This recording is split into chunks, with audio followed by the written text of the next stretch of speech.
Thanks for knocking. A SWAT team is known for busting down doors, rescuing hostages, and resolving emergency situations. Today I'm going to try escaping a SWAT team inside a small building. Hopefully they can't flush me out.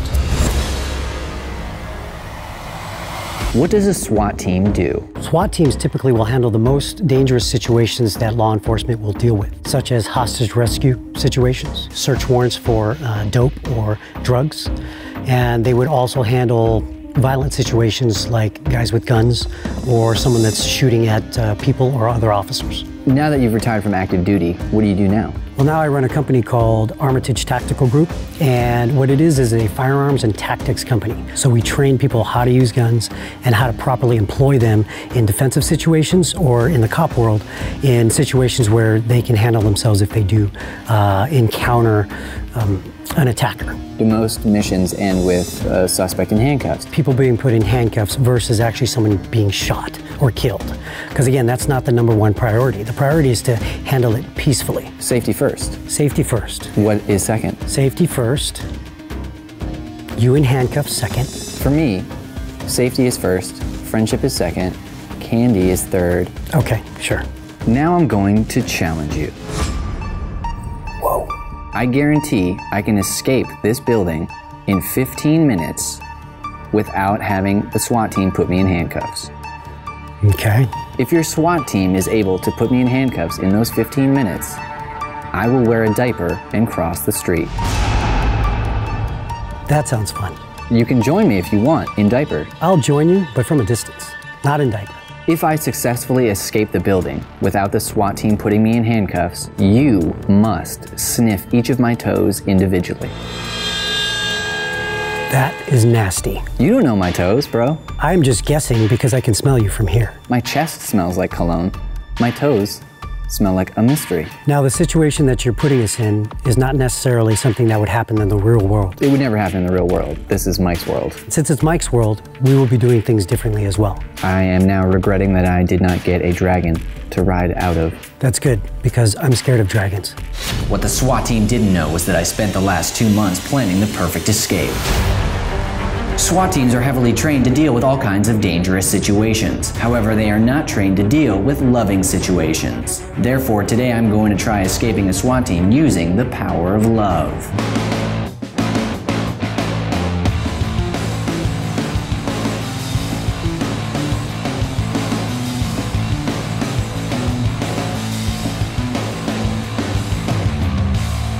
Clint will be leading these 3 currently active SWAT members in my fun little exercise. Keep in mind what they consider a fun little exercise, I consider doing my best not to get my kicked by trained professionals twice my size. Let's meet these 3 SWAT members hunting me today. I've been in law enforcement for 19 years. I've been a tactical operator for 15 of those years. People that do this job or that work in law enforcement, we don't like to give up. We don't like to get beat. After watching some of Mike's videos for research, I thought Mike was an I thought he was a trickster, and I thought we were definitely going to catch him. I'm glad to hear someone watches my videos. Mom. Now I'll describe the building this challenge will take place in. We will be inside a 105 feet by 105 feet cube space which contains 3 sound stages. What are the sound stages decorated as? I'll tell you later when I feel like it. We'll be entering after him, so this is where we have to kind of strategize and work it out. Let's put 2 operators into this first building. Let's sweep a 3rd operator back here and start into this building, and let's try and push him into that corner. Clint and I agreed that I should have a 2-minute head start to hide from the SWAT team. Hey, Mike. Catch you later. I wish them luck and head inside the challenge cube. Once inside, I casually stroll over to Soundstage B. My 2-minute head start has ended. The SWAT team can begin their mission to put me in handcuffs.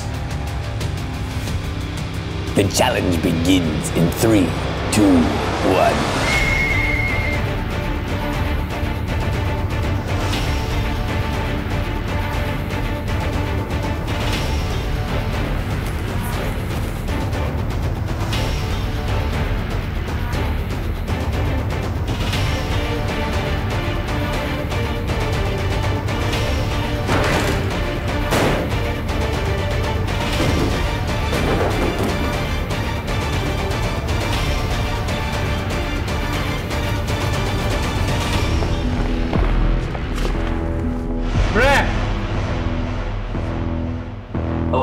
SWAT team. When I saw the TV with Mike, I was like, oh, this is a little out of the ordinary. Normally we wouldn't have somebody we're looking for leaving us clues in a video. It's about time I told you what's inside this building's 3 sound stages. I decorated the first sound stage as my evil hideout. I set up a large TV with "Play Me" written on it. If anyone follows that instruction on the connected laptop, they will watch a video I recorded of myself in the staircase taunting the SWAT team. Oh, hello there, SWAT team. How lovely of you to join me.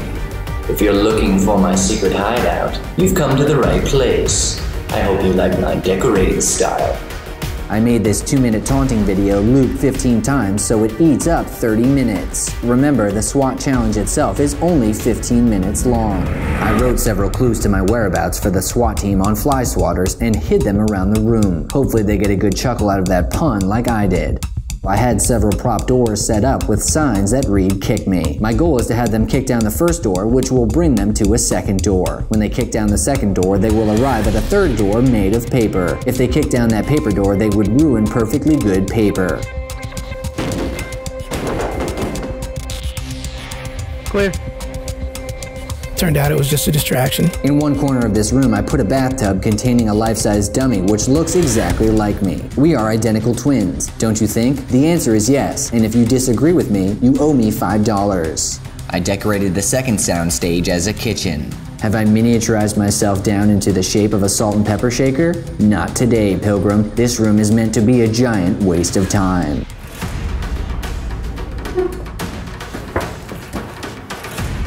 I was looking behind objects, underneath objects, any place that Mike could have fit.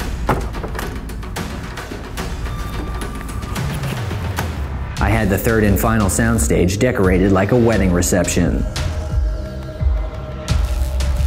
Waiting in this soundstage are 3 of my accomplices. Who the f are these people I hired to help me escape a SWAT team? The first accomplice is my close friend Myia, who I haven't spoken to in a full year, and I met her about a year ago. I like to scare the shit out of people.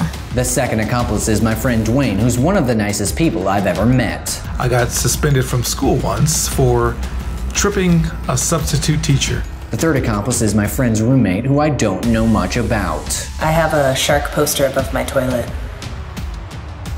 I paid them to hide in this room and put on wedding caterer outfits. I instruct Myia to stand in front of the door holding a fake wedding cake. When the challenge begins, a SWAT member will aggressively burst in the room. The door will hit Myia and she'll drop the wedding cake. This should make the SWAT member feel horrible about ruining the happiest day of someone's life. My art department created a dessert table with a removable top. Underneath is a secret compartment that matches my exact body dimensions, so I can hide inside it. Yes, this resembles a coffin. You can say that I'm dead set on winning this challenge. That's a pun, and it makes me feel ooh so good. My cake-covered coffin table has wheels so my accomplices can push me out of the building. After the SWAT team ruins the wedding cake, the caterers will urgently need to make other arrangements. Therein lies the reason for them to exit the building with the table. My brilliant strategy is to make the SWAT team think they've ruined a wedding.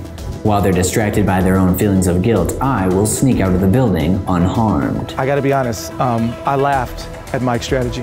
He was walking us through, I was like, bro, this is the dumbest thing ever. Mike, they're not gonna be distracted by a table with cakes on it. As time ticks away, the search continues in the evil hideout.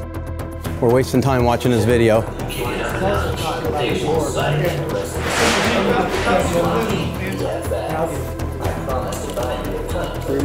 I think we're wasting time not moving through the buildings. So there's a lot of exit points for these officers to cover. So it's making it pretty difficult. Right after entering the building, I head to the fake wedding reception soundstage. I peacefully lie down in the table coffin and have my accomplices shut the lid on me. Will a SWAT member fall right into my trap and ruin the most important of cakes? Get on the ground, get on the ground. Put your hand.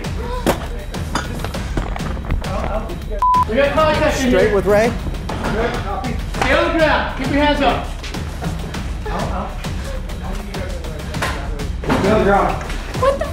Yeah, get on the ground. Okay, they're doing,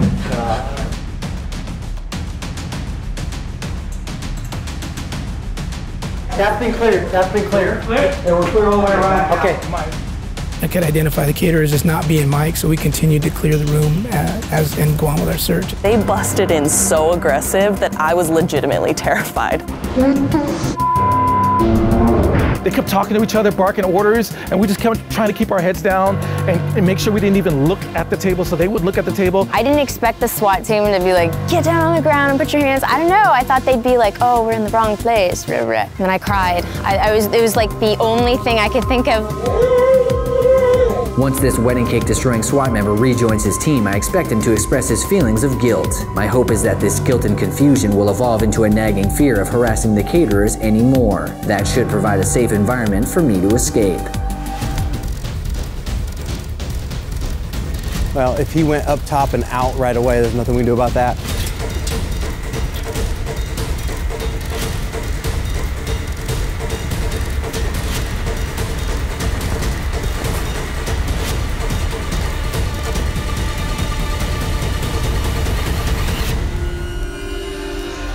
At this moment, even though I'm hidden inside a cake-covered coffin, I can hear my taunting video playing in the distance. I can't help but let a creepy smile spread across my face. My plan is working. Time for my final escape. They had all the exits like being watched until the tape played. And when they were watching the tape, they asked everyone to come in the room. And then like at that moment, that was like the only moment we could wheel them out, and they weren't gonna be at the exit waiting for us. My accomplices start wheeling me out of the wedding reception area. They slowly push me through the building. In order to reach the exit, we must pass by the SWAT team. As we were going past, I like saw them and was like, oh my gosh, we're not gonna make it, we're not gonna make it. And I like turned back and we're like really close. Will the SWAT team see the cake-covered table, get suspicious and light it on fire? Will they feel bad for the caterers and let them go? Will they try taking a bite of the fake cakes and crack their teeth open? As we were leaving, I was thinking, please let it work. Because the way they busted through that door, I thought they were gonna just flip the whole table over, knock us all over. I had no idea what they were gonna do.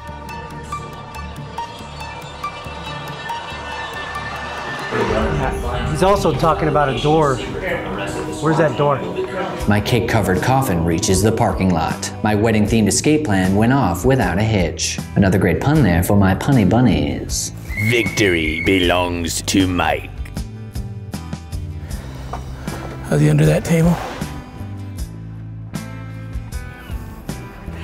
And there he is. It's cake time. Now it's time for my strange reward. I'm gonna take my shoe off and I'm ready for you to sniff my toes. I'm gonna totally hate it, but it was a bet. It's ready for you. Yeah, you have some hair on your toes, and that nail's not cut kind of proper, but it's okay. It's nasty.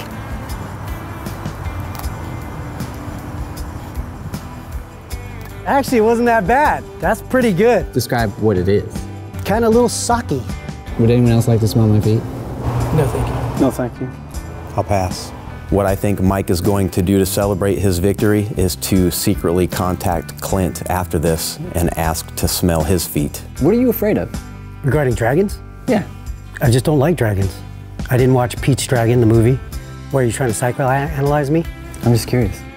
And why are we talking about dragons again? They're everywhere.